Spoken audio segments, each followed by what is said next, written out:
დღეს ხელი მოვაწერეთ კომპანია Medlen-თან ხელშეკრულების განახლება სამ ქვესადგურზე. გარკვეული მიზეზების გამო სამშენებლო პროცესები იყო შეჩერებული და მოთხოვნილი იყო 14 მილიონი ევრო.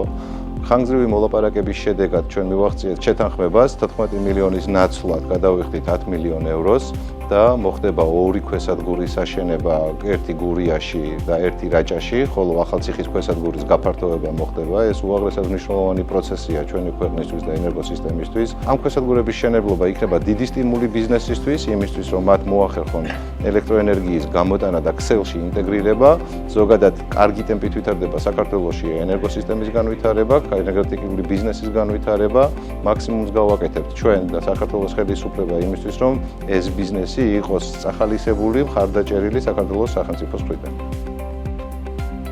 შედგა შეხვედრა სახელმწიფო ელექტროსისტემის მენეჯმენტსა და კომპანია Medlen-ს შორის, რომელიც გახლავთ გერმანული განვითარების ბანკის KfW-ს კონტრაქტორი, რის შედეგადაც განახლდა მშენებლობა სამ ძირითად ქვესადგურზე, რომლებიც ძალიან მნიშვნელოვანი არის ბიზნესისთვის, ვინაიდან მშენებლობის პროცესში გადასულ კომპანიებს მზად უნდა დახვდეს სისტემა იმისთვის, რომ მოხდეს მათი დაერთება.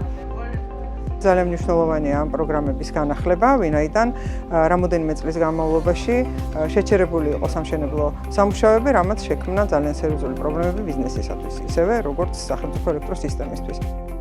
განახლებული ურთიერთობით ხელი შეეწყობა ქვეყნის მიერ დაგეგმილი 10 წლიანი სტრატეგიული განვითარების გეგმის შესრულებას.